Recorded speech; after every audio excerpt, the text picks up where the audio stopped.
welcome to All Steelers Talk, your home for everything Pittsburgh Steelers, presented by allsteelers.com. What is up, Steelers Nation? Thank you so much for jumping on to another episode of All Steelers Talk. I'm Noah Strackbine, joined every Monday and Wednesday by my main man, Steven Thompson. Find us on youtube.com/All Steelers Talk and subscribe anywhere you get your podcast. Today, we got a jam-packed show for you guys. Zach Gentry is back. What does that mean for the Steelers tight end position? I have a theory that they are not done adding names. In the meantime, Mike Tomlin talked at the league meetings yesterday, left a little bit of a nugget with the offensive line and what's to come, what maybe isn't to come.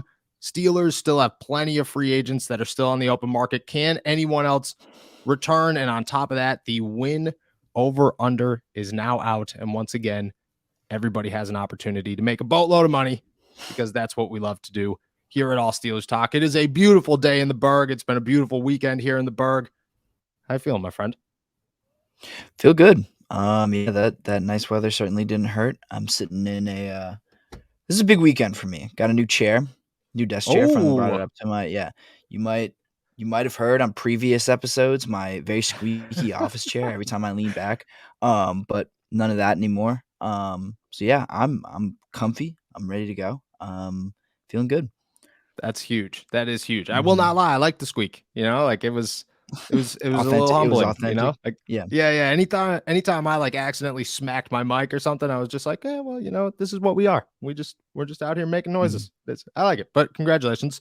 New office chair is a game changer. So big weekend. I like it. Big week for the Pittsburgh Steelers. They are in the league meetings. Like I said, they'll be there all week. Mike Tomlin, I don't think there's really anything that necessarily impacts the Steelers when it comes to voting outside of maybe a couple of rule changes that they'll have to follow, but I don't think it was anything super significant. What they will do is they will address the free agency signings, what has happened, what will happen, who's looking to start, what they're looking to do with certain guys. And they started off yesterday. It was Mike Tomlin's turn talking about the offensive line. I guess we'll start there.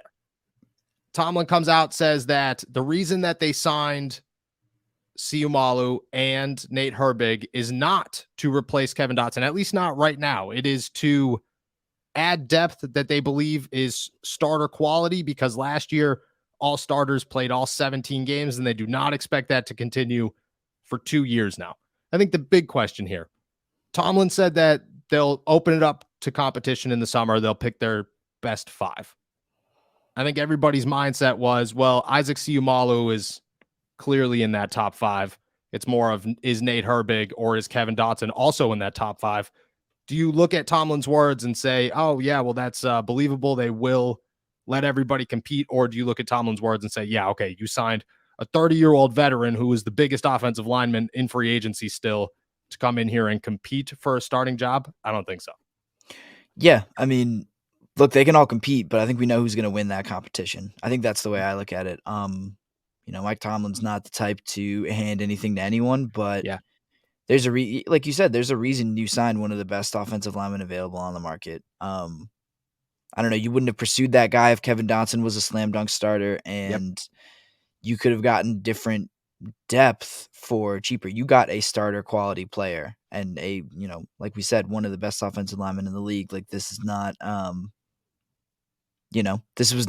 this didn't feel like a depth move when he was signed. And I think I don't know, it seems a little ridiculous to treat it that way. I think everyone can kind of see how that offensive line looks and how it looked last year. And it's clear that they made improvements. So the idea that they wouldn't use those improvements, like exercise the actual, better players that they got in free agency is, I think it's pretty easy to see through. Yeah. I have a hard time with the whole, well, everybody's got to compete always. That's just what we do. I could see if they went into the summer and Nate Herbig was an absolute monster and they're like, well, this guy's 25 years old. Like, let's give him the opportunity. Let's see what he could grow into. But to say that Isaac Siumalu came in here to compete with Kevin Dotson and the better of the two, which is clearly Siumalu, is going to come out as a star. Like, this isn't if this was a younger guy like Herbig, I would say, who doesn't have the long-term starting experience, who hasn't been an anchor to an offensive line for the last couple of years. And I get that he's a smaller piece to the Eagles offensive line, but he's still part of the offensive line for the last 4 or 5 years. to say that this guy's got to compete for a job, it just doesn't, you know what I mean? Like there's a difference. There's variations to the rule, and the rule ends with a 30-year-old. Like, you're not, Patrick Peterson isn't coming in here to compete with Akella Witherspoon and James Pierre, and the best two are named the starter. He's coming in here to start. The two inside linebackers that Tomlin were both, he also said, he was like, oh, I don't know, we'll decide on who's starting and what the positions look. No, it's not. Cole Holcomb and Landon Roberts are starting inside linebackers as of right now. If something changes in the draft, they'll address it. But at the offensive line, it's the same way. Siumalu came in here to be a starter. Do you think that changes? Like, do you think that hurts them? Because when Tomlin addressed this, I think they had an opportunity to open the door and say, Siumalu is a good guy. He's a veteran. Herbig's also a veteran. We feel very confident in these two. We'll see what the future holds for Kevin Dotson, and just let the other 32 teams out there know, like, he's available if you guys want to make a phone call. Do you think that maybe he should have went that route? I don't know. I think either way they'll know, but do you think that he should have, publicly opened that door? Well, the thing is, I don't think Siumalu and Herbig are the guys who need to be challenged. Kevin Dotson is the one who needs to be I think you make a good point. Like, Kevin Dotson is the one who needs to know that his job is not completely secure.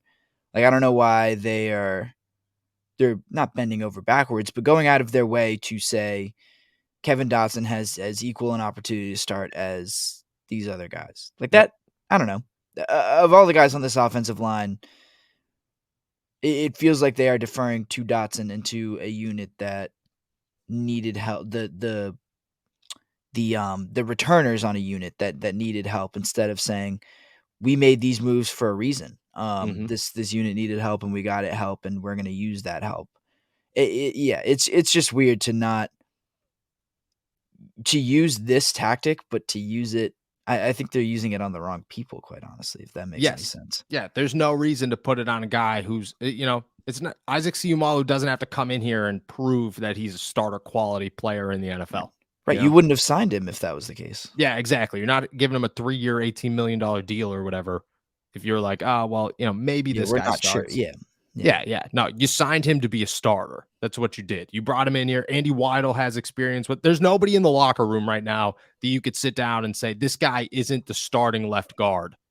So maybe you should have just been open about that. And I think at the same time, you want to protect a guy like Nate Herbig, but just like you said, you don't have to protect Kevin Dotson. There's no reason to protect Kevin Dotson. He's a guy that's young. He's still competing. He was on the wrong side of the offensive line last year. He made a lot of penalties. He had 2 major errors that led to Kenny Pickett concussions, which, I don't put all of that on Kevin Dotson. I really don't even put half of that on Kevin Dotson, but he was the guy who let somebody through who gave Kenny Pickett a concussion, and he took the blame for that twice. He's the guy that you got to put a little bit of pressure on. And I don't know, like Mike Tomlin doesn't like to do anything publicly, but behind closed doors, you better be putting that pressure on. You better, just like you're saying, you better follow through and say, hey, look at, these are these guys came in here. There's obvious, don't just let it be interpreted, because I don't think everybody in that locker room is going to interpret that. And I think that you have to. Yeah, exactly. Like, at some point you have to be direct with Kevin and say, there's nothing guaranteed for you on this team. To a certain extent, Kevin should know that, but yeah, he should. Yeah. Do you think that the window is still open to trade him before the draft? I don't know. Probably not. No, not after that. Because my thought there was, you hear those comments, and then it kind of feels like they're going to walk into the summer with all 3 of them. Whereas before it was like, well, at any moment somebody could be traded. And I still think at any moment somebody could be traded. But I think that if Tomlin had his way, they'd, unless there's like a 5th round pick out there that you're like, oh, okay, we got to get this guy. Let's trade Kevin Dotson right now. But unless that happens, I could see right now the Steelers just like, yeah, well, might as well have 3 quality guys at left guard and waste a bunch of money. It's not like they didn't need depth, like I wouldn't be unhappy with bringing these 3 guys in with them into the summer. That makes a lot of sense to me, but yeah, until you draft a center and then you're like, well, now we have 8 million offensive linemen and we got to cut one because you can't cut Kevin Dotson. You have to trade him, and you're going to find yourself. I mean, you could cut Kevin Dotson, but you should trade him. Yeah, you should definitely trade him if you're going to cut him, and because you could get I think you could get a 4th round pick for Kevin Dotson. I think in the right situation, you might be able to get a 3rd. Like if you find a team that really needs a guard, that is, you know what I mean? Like July hits and somebody goes down. Kevin Dotson's a guy who's got like 30 games worth of starting experience. You know, he came into the league. There was a ton of upside on this guy. If he had good ankles, I think he'd probably match that upside to a degree. If he had a better left tackle, I think he'd match some of that to a degree. I think teams are going to look at that. Just like Chase Claypool. Like, you know, if you got a 32nd pick for Chase Claypool, you get something for Kevin Dotson. I don't care what it is, but you could get something for Kevin Dotson.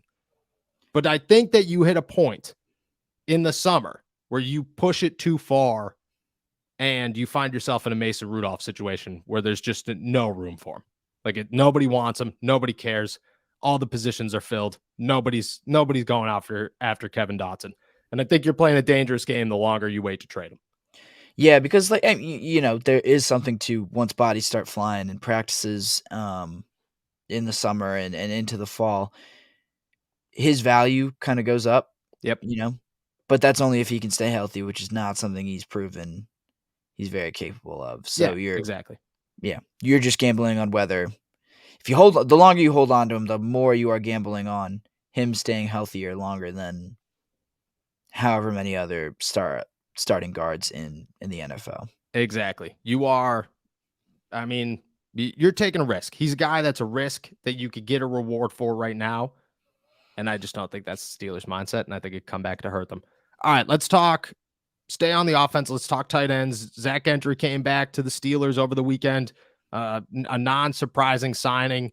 I was looking a couple of things here. So the 33rd team, we've been going off their rankings all offseason, had him as the dead last tight end ranked that could possibly resign. I looked at PFF. He was also the dead last worst tight end in football last year. Of all the 50, I think it was 52 tight ends or something that caught at least 10 passes or 12 passes or whatever it was. He was dead last of efficiency or whatever PFF, you know what I mean? Like PFF's rankings, you don't really know what they mean. You just know that whether they're good or bad. He was dead last. He resigns. I thought it was going to be a joyous moment. I think half the fan base was very excited and like, oh, okay, this is a position of need. This is a guy who's, you know, on the upside of his career. He's still young. And then half the fan base was like, this guy sucks. I can't believe the Steelers aren't going to draft Darnell Washington now. What about Connor Hayward? Million questions. I have a theory, but I'm going to ask you first. Do you think the door is still open to add another tight end, or do you think that the Steelers are comfortable with Zach Gentry, Pat Freiermuth, and Connor Hayward? Spring has sprung, and our friends at Manscaped have the best tools for some spring cleaning. They've already helped you tidy up all the nooks and crannies of your body's basement. But this year, Manscaped can help you get the perfect presentation on that beautiful face with the brand new Beard Hedger Pro Kit. Make sure you look your best this spring by using our code STEELERS20 to get 20% off plus free shipping at manscaped.com. It's time to tame your mane with the right Beard Hedger Pro Kit. The sun is peeking back out, which means you'll have to show your face in the daylight again. So use the kit to make sure your scruff looks award-winning, whether you got glorious beard flow or some smooth, sleek cheeks. The kit starts off with the Beard Hedger, a waterproof cordless trimmer with a rotary wheel that gives you 20 hair cutting lengths all in one guard. So, no more messy drawers full of add-ons. It also comes with the titanium-coated T-blade that are tough on your hair but smooth on your face, leading to single-stroke efficiency that brings satisfaction one stroke at a time. The Beard Hedger is a high-tech piece of art that is in travel-size packaging with a long-lasting battery, universal charging, and a strong motor. Next, the kit has the liquid goods to make you feel good, starting with the Beard Hedger shampoo and conditioner. You can't treat your beard like you treat your pubes. That's why the kit has a special shampoo and conditioner specifically designed to moisturize, reduce ingrown hairs, and replenish your beard's natural oils and promote beard health. The Pro Kit also has Manscaped's beard oil, The nutrient-infused oil revives dryness on both the beard and the skin beneath while still adding a little shimmer and shine to liven up your look. Cap it off with the Beard Balm, a pomade that shapes, styles, and moisturizes, bringing the amazing scent of fresh eucalyptus, rosemary, and lavender essential oils. Not to mention, the Beard Hedger Pro Kit also comes with 3 free gifts: a beard brush, a comb, and scissors to ensure your beard is ready to impress. So, save 20% off and free shipping with our code STEELERS20 at manscaped.com. That's 20% off and free shipping with our code STEELERS20 at manscaped.com.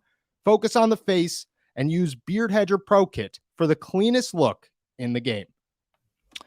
I mean, I'd be comfortable with it. I mean, I don't understand how you could not like Zach Gentry. I don't know. Yeah. Like, he seems completely solid, like exactly what you need as a backup tight end. He's solid, he's reliable, he can catch, he can block. Like that. I don't know what those PFF numbers are getting at. I don't think this is a bad signing at all. When you look at the fact that, I don't know, yeah, maybe Darnell Washington or someone might be there in the draft, but is that worth the reach to upgrade this pretty solid tight end group, like mildly? Like, are you gonna, like, I know Darnell Washington is good, but like that, it seems like more effort than it's worth to go after a different tight end than just sit with a solid group you have right now and upgrade other areas. Yeah, I never thought that Darnell Washington was really on the board for the Steelers. Like, if you take a tight end at 32, what's the plan here? Like, you're running 13 personnel at all times. It is now just you have to have 2 tight ends on the field at every moment, or sometimes 3 if you're going to toss Connor Hayward out there. You just don't really need any other wide receivers except for the 2 that you have. It just doesn't feel like a Matt Canada styled offense, or an offense that's generated to help Kenny Pickett succeed, or whatever. It's definitely an offense that would boost Najee Harris, no doubt, but Pat Freiermuth can't block enough to put him out there and say, hey, sometimes you got to block and you got to hold your block. He's not going to be able to do that. I think maybe a mid-round tight end was on their mind, possibly. I still think it maybe is on their mind a little bit. My theory is this. I look at the Pittsburgh Steelers. Connor Hayward is listed as a tight end. They keep talking about him being a tight end, whatever. I do not remember a play where Connor Hayward lined up as the only tight end last season. Not one. He played a lot of slot. He played a lot of off ball.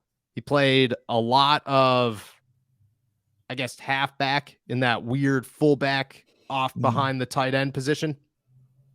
Very minimal actual tight end. And I don't think the Pittsburgh Steelers, whether they want to admit it or not, or are going to go public with it or not, see a guy who's 5'10 and a half, 185 pounds as the guy that could be a long-term tight end. I think that they could make him a slot guy and he'd be just fine. My thought is that he replaces Derek Watt if Derek Watt doesn't return. Is that Connor Hayward becomes more of a fullback / halfback type situation where you can move him out to the slot. He kind of becomes like a versatile role piece, a little bit like David Johnson in years back. I know you don't know who David Johnson is, but way back in the day, Lil Noah was watching David Johnson. I owned his jersey at one point. He was a fullback / tight end / just whatever the Steelers needed this guy to be. That's who he was. I see Connor Hayward being that, because then it allows the Steelers to draft another guy, see if he develops into something more than Zach Gentry, and allow you to still have 3 tight ends without any pressure. If you have 4 tight ends that are true tight ends, one of them's got to go. If Connor Hayward's more of a tweener, you could keep all 3. You could feel rather fine.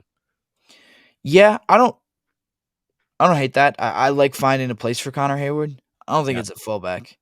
I mean, if he's too small to be a tight end, I think he could block, but I think he needs a little bit of steam. Like, I think he could block.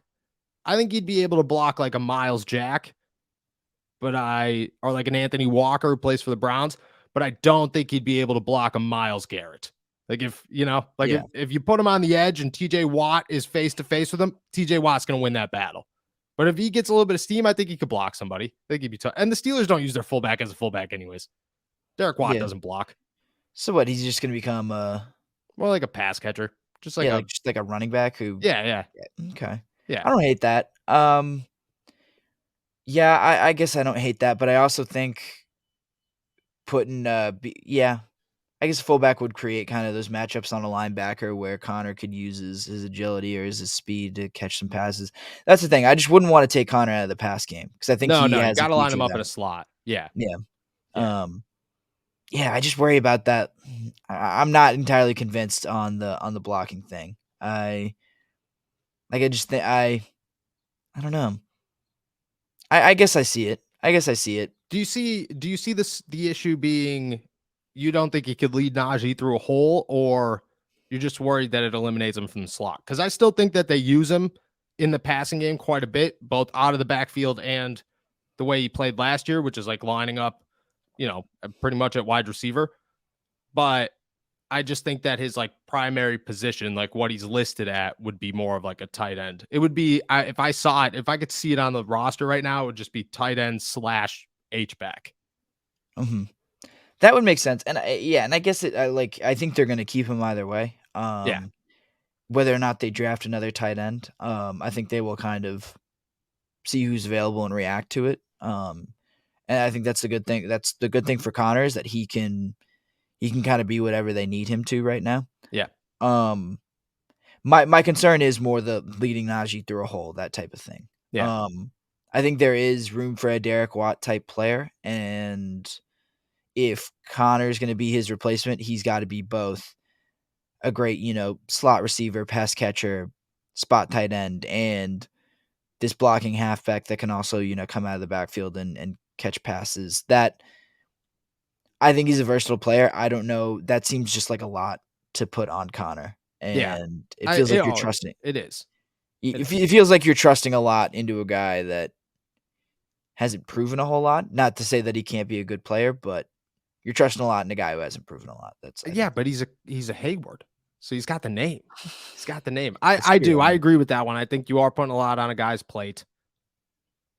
I don't think there's a fullback role technically in Pittsburgh. Like, I think Derek Watt did nothing. I get he was really good at those 1 yard gains, but like the Steelers would line up and you would look on Twitter, they'd be on the goal line and they'd kick a field goal and everybody'd be like, why did Derek Watt not enter the football game? Why was Najee Harris running without somebody in front of him? And that's just the Steelers just since the Rosie Nix days. I remember asking James Conner one time when Rosie Nix returned from an injury, what he thought about, like how excited he was to have Rosie, and his eyes lit up.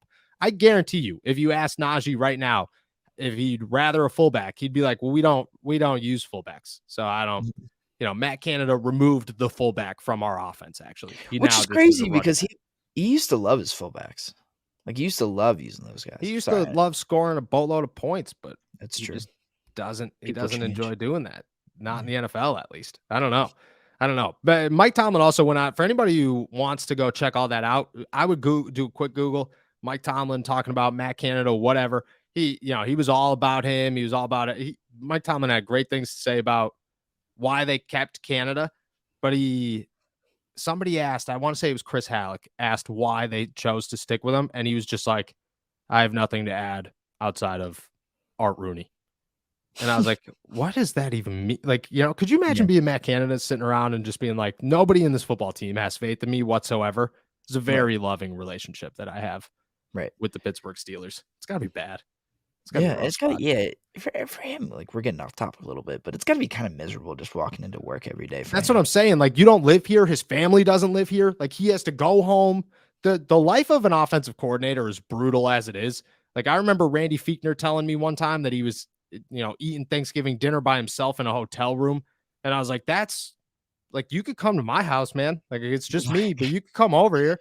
Like, Matt Canada's the same thing, dude. I don't know if he's got an apartment or whatever, but his family lives in North Carolina. So where he goes in the summer for 6 months, 7 months out of the year, he's just hanging out up here with a bunch of people who hate him, with an entire city who, if you see him walking through a grocery store, aren't going to have nice things to say about this guy. And that's what your life is. Like, it's got to be so brutal. Right. And even the people inside your locker, or I guess not in the locker room, inside your building, who are supposed to like have all the faith in you, aren't I don't know. Their faith is run. I don't know. Their faith goes to a certain extent, and then after that, they're just like, "Well, he's here. You can't He's really. here. He's here. Yeah. I don't know what you want me to do about it." And that's like, exactly it. yeah. People coming up with, constantly asked about it. He's got to talk about it every Thursday. It's got to be an awful life for Matt Canada. So give him a little bit of props for sticking that one out, but yikes. Big yikes. All right. Talk to offensive line. Talk to Zach Gentry. Let's talk potential Steelers free agency signings before we get into the over-under and how everybody should just completely go win a boatload of money. The Steelers have a long list of players who are still on the open market. A lot of them are kind of young, who played somewhat important roles in 2022. Are there names that are still out there that you look at and say the Pittsburgh Steelers could still re-sign this guy, and I might see it happening at some point here in the near future? Yeah, I mean, I look at some of those guys further down the, I guess, list of not kind of potential value, like J.C. Hassenauer, Miles Boykin is another one. Yeah. These are just guys who fill their roles kind of as well as I think anyone else could, and they have familiarity with the team and with systems and all that. So I don't know, Hassenauer for some depth at center. That feels like something they should do. It won't be super expensive, and it'll help you sleep a little bit easier at night. Same with Miles Boykin. He fills a role, won't be expensive. Same thing. Like, lock up some of these. Don't, like, you've made your big splashes. You've filled those big positions of need. Let's lock down some depth before we go into the draft looking for more stars, would be my line of thinking. Yeah, I think Hassenauer is a good name. I was kind of surprised that he didn't come back early enough. I know that he visited the Giants last week. I don't think anything stuck. I just felt like he was a swing guy. He's been here for 3 seasons now and played like somewhat of an important role off the bench. He could play center. He could play guard. The offense very much so likes him. He's a great cook from what I've heard. I thought that one made a lot of sense. He's still only 28 years old. Where I could see Hassenauer coming back is if the Steelers try to draft a center and are unable to, and then they just go, okay, well, let's bring JC in and have him compete. But at the same time, I also think that you could look at a guy like JC and say, well, he understands that the Steelers have a lot of competition right now. So I'm not guaranteed to make a roster spot where if he signs somewhere else, he could look at it and be like, okay, well, now I'm the backup swing guard. I still play a role. So I get that one. Miles Boykin is another one. Like, I thought Boykin was a guarantee return. Dude was their lead pass or run blocker as a wide receiver last year. He was their best special teamer by a mile. Oh, yeah. The Steelers loved Miles Boykin. He's a smart dude. The locker room very much so enjoys him. I mean, he never complains, ever. I think he had one. I still remember his second day of training camp. He had a bad day. And the next day he had an absolutely phenomenal day. And then he told me that we will never see a bad day from him again. And I was like, oh, okay. And then he never had one. Good to know. Good. Glad we locked that up now. Yeah. He just continued to play very well in practice. He did nothing during the season. But again, he was such a good run blocker on the outside that you just felt there was a role for him. I think he's still a name that could be very high on their list. Derek said it on Friday when we were talking about potential wide receiver signings that he's surprised Boykin isn't coming back. And I feel the same way. He's still 26 years old. He can't be that expensive. I think the longer we wait it out here, the more likely the Steelers are to bring him back. And I think he could actually be a pass catcher on the outside if you let him go catch a football. Yeah, I mean, he's huge. He's a big dude. Yeah, I think he fits well in Pittsburgh. Surprised he hasn't come back yet. I'll toss a couple of names out here as well. Derek Watt, I know we just talked about replacing him with Connor Hayward, but if that's not the route the Pittsburgh Steelers choose to go, I could see Derek coming back. I don't think he gets a deal anywhere else. Vet minimum, he's 30 years old. Come back for a year or two, then retire, play good special teams. You finish your career with your brother. That you don't force JJ to go to, different games every weekend. He could just come to Pittsburgh. Everything will be fine. If, for some reason somebody goes down, you could try to convince JJ to come out and retire. It's a perfect situation for the Pittsburgh Steelers. I think if they're playing just like a reserved football excuse me, tactics in free agency at this point, Derek Watt is definitely a name. And then the other one, people don't want to hear this one, but it's Marcus Allen. And I'm surprised Marcus Allen hasn't come back yet. I thought he'd be like a guaranteed just come in for, a 2-year, $1 million year deal. Very, very simple. The Steelers love that guy in special teams. He's a hype man of the locker room. Do I think he deserved to be on the roster the last 2 years? Not at all. But the Steelers love him. They've loved him for a long time. Danny Smith loves him. He's loved him for a long time. I think that they're waiting on the bicep to heal after he tore his bicep late in the season. But I would actually be surprised out of all those names if Marcus Allen isn't back in the Steelers at some point. It just feels like every year, eventually you just get the Twitter notification that just says we've signed Marcus Allen to a 2-year deal. But those would be my two guys, I think. Yeah. Derek Watt makes perfect sense. The Marcus Allen one, I don't know. I'm not I don't know. I'm not sure that you can't get something. Oh, you could get a million things better than Marcus Allen. A million players better than Marcus Allen. You have 3 players, and if you made Marcus Robinson just a full-time specialty, better than Marcus Allen. But they love that guy. I don't get it. Me neither. I don't get it at all. Nope. There's a lot of players that if you made a bad penalty or did this or did that, you would be on the verge of losing your job in Pittsburgh. Marcus Allen could do whatever he wants, and the Steelers continue to love this guy. It just doesn't make any sense whatsoever. What about the rest of them? You think there's a chance that like Miles Jack resigns? More names out there. Carl Joseph could make his way back. Benny Snell is still on the market, and I think that's an interesting name as well. Benny Snell, I would rather have Benny Snell playing special teams than Marcus Allen, quite honestly. Benny Snell was the second best special teamer in Pittsburgh last year, behind Miles Boykin. Right. So I think Benny Snell, I that was another name I kind of looked at. Like that seems like one that they should do too. I mean, he's a pretty solid backup running back too. We saw that in Indianapolis. When Najee went down, he was really good in that game. I like Benny Snell. Another guy who just won't be expensive. Like I would rather give $1 million to Benny Snell, or a 2-year contract to Benny Snell than I would to Marcus Allen again. But I don't know. I think I'm just ragging on Marcus Allen now. I think your distaste for Marcus Allen. Just to toss out, there have been a lot of running backs signed in Benny Snell's like little department here. The guys who have not been re-signed, just from the top of the list down, will go. And this is the 33rd team again. We should get sponsored by these guys or something, the way that we're using this tracker. Zeke is still out there. Jerick McKinnon, Kareem Hunt is still out there. That's a surprising one. Did not realize Kareem Hunt was still on the open market. Leonard Fournette is still out there. Then it's Benny Snell listed. Then after him, Darrell Williams, Darrell Henderson, David Johnson still out there. Devontae Booker, Dontrell Hillard, Dwayne Washington, Gio Bernard, J.D. McKissick, and then you get into like the Justin Jackson, Kenyon Drake, Latavius Murray, Malcolm Brown, Mark Ingram, Marlon Mack, Melvin Gordon. There's a lot of names out there. I don't think a single name for a backup running back that you're looking for quality backup running back play is better than Benny Snell right now. I'd toss that out there.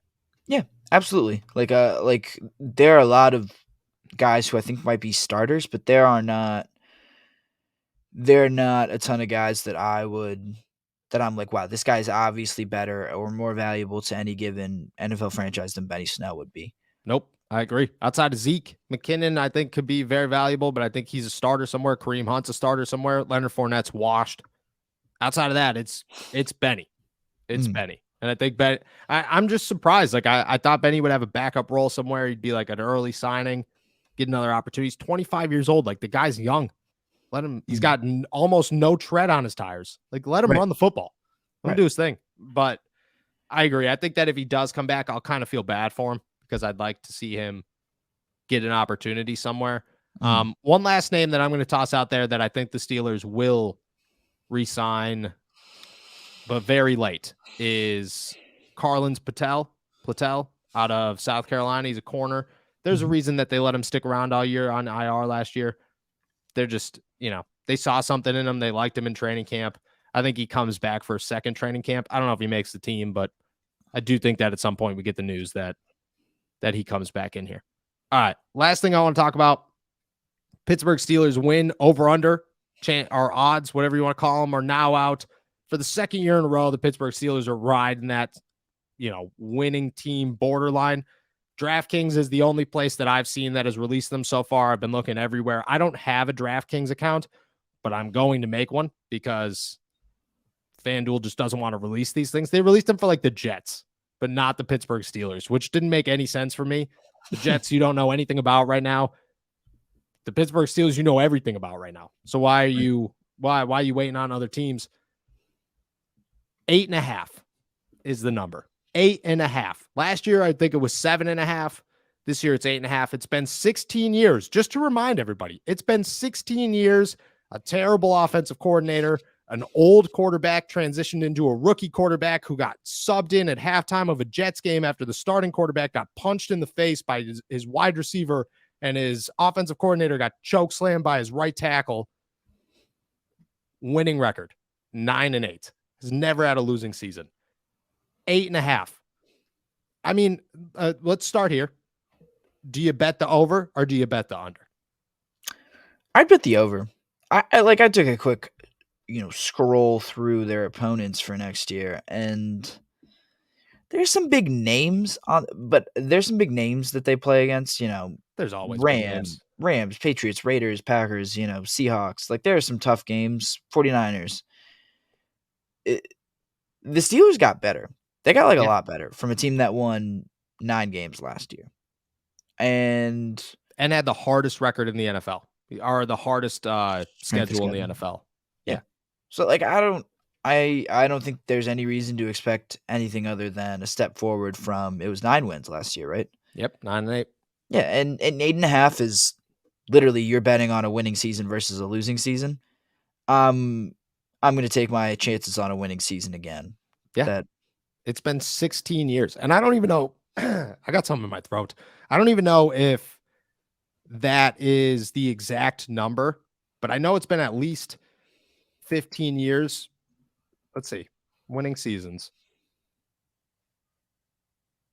16. He's at 16. So we're hunting for 17. You're telling me that the Pittsburgh Steelers are not going to, I'm taking what history tells me. And what history tells me is that there's zero chance that the Pittsburgh Steelers are going to have a losing season. They didn't get worse, just like you said. Like, it doesn't matter how hard the schedule is. They didn't get worse. Will they win 11 games, 12 games? I don't know. That one I think would be tough. But 8.5, I think you should have put it at 9. You should have put it at 9. Right. Or 9.5, I guess, and let somebody decide. Right, because I was 10 or 9. Right, because so their divisional games. Like, I have no reason to expect that they won't split with the Bengals again. The Ravens are in hell. Yeah, they're winning both games against the Ravens. They're not losing. The only reason they lost last year is because Kenny went down on the third play of the game. Right. Browns are Browns, but I still think something screwy could happen in one of those games, and they might drop one of those. But they're going to beat the Cardinals. They're going to beat the Texans. They're going to beat the Colts. I'd be willing to take my chances on them beating the Rams and the Raiders too, and the Patriots, quite honestly. That's 10 wins right there.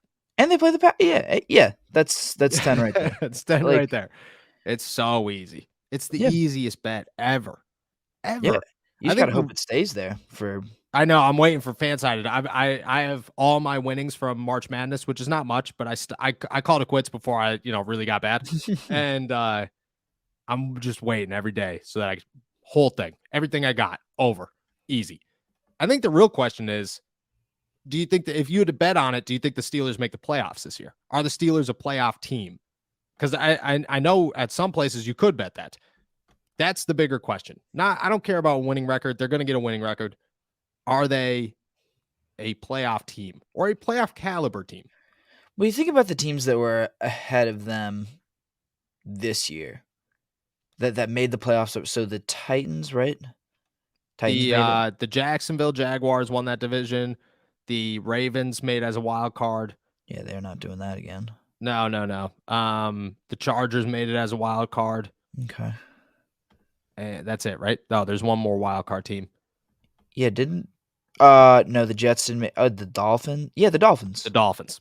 That was the third one. The Dolphins. Dolphins, I don't have a ton of faith in them doing that either. Like I think the AFC gets easier. Especially, I mean, it depends where Lamar goes, but it on paper it gets easier this year. And the Steelers got better, and it all kind of adds up to, I'd take the over on their win total, take that winning season, and I bet the odds would be pretty good for them to make the playoffs at this point. But I would take that. You'd get some good value. I don't. If you wanted me to make a prediction, gun to my head, a little less certain of it, but if I'm just putting $10 down on it, I'm absolutely taking them to make the playoffs. Yeah, I think that I think the path gets. I think it doesn't necessarily get easier, but the Steelers get better. Like the Ravens, I don't consider the Ravens a playoff team right now, but I expect the Jets to get Aaron Rodgers, so I expect them to make the playoffs. Miami, I think that's a giant question mark because you have no idea what's going to happen at quarterback. You don't know what Tua is going to be. Big concerns there. LA, I just don't. You can't have faith in LA until they prove something. You can't have faith in LA. Don't expect anybody in the South except for the Jaguars to do anything. So that's not a wild card spot you got to concern yourself with. The Raiders are not going to get better. Just like we said, the Ravens are gone. It's the Steelers will literally be competing with the New York. I'm still going to put the Bills as the AFC East winner. The Jets, the Dolphins, I guess, maybe the Patriots to a small degree, but I don't think it's a significant degree right now. The Patriots are going to do that thing where they're going to win 9 games and be right on the edge of it and never actually be in the picture. Never actually be in control of their own. Yeah, that's where they'll be. And I think the Dolphins will be right there with them.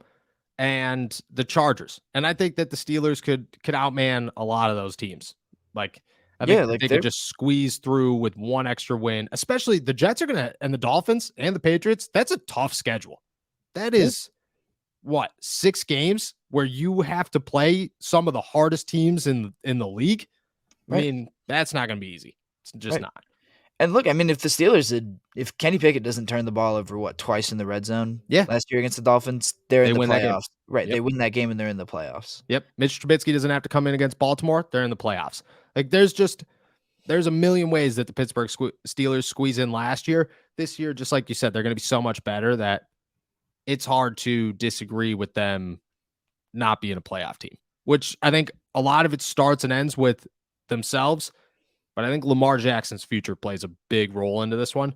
Now reports say that he wants out of here. Now maybe the Ravens want him to leave as well, according to Jeremy Fowler.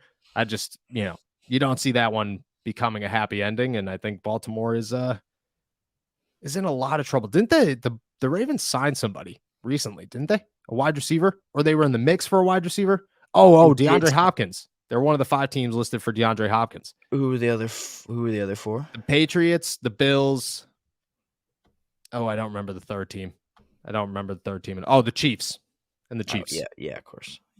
Yeah. Which the Patriots, the rest of them would be totally fine. But I would feel so bad if DeAndre Hopkins ended up in Baltimore, just because. Yeah, he's not going to have a quarterback. Yeah, like you're gonna be going from. Just get me out of this team, send me somewhere good, and then you end up at a team where Tyler Huntley's trying to throw you the football, and an emphasis on try. The Ravens are allowing themselves to have 2 good offensive players at a time. They're going to swap out DeAndre Hopkins or Lamar Jackson for DeAndre Hopkins. Exactly. It's just not a good. I just hope he doesn't land there. Not even for the Baltimore Ravens to improve, just because I think DeAndre Hopkins deserves a ring, and he should be ring chasing, and that is not in Baltimore. So, this is what it is. But in the good side of that, the Pittsburgh Steelers Super Bowl or playoff team, feeling pretty good about it. Definitely feeling pretty good about it. All right, we're heading out of here. Thank you guys so much for jumping on to another episode of All Steelers Talk. Make sure to find us on YouTube, youtube.com/All Steelers Talk. Like this video and subscribe anywhere you get your podcast. Make sure to check all of mine and Steven's workout at allsteelers.com. We will be back on Wednesday. Enjoy the beginning of your week. Peace.